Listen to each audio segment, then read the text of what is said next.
Welcome to the Salmon Runs YouTube. Enjoy the video.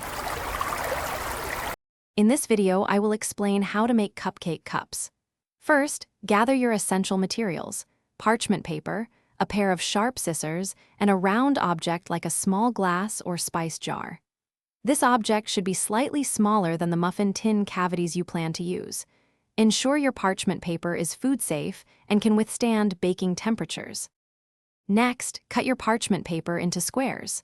For standard cupcakes, squares of about 4 to 5 inches per side work well. Place one square centrally over the bottom of your round object. Then, firmly press the paper down and around the object, creating distinct creases that will form the cup shape. Once the paper is creased, carefully remove it from your round shaping object. Now, place the newly formed paper cup into a cavity of your muffin tin.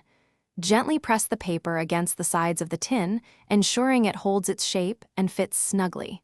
This helps the cup maintain its structure during baking. Repeat these steps for as many cupcake cups as you need. Once all your homemade cups are in place, you can fill them with your favorite cupcake or muffin batter. Bake them according to your recipe's instructions. These DIY cups are a fantastic, cost-effective alternative to store-bought liners, giving your baked goods a charming, rustic look. Thanks for watching. Consider subscribing if we helped you.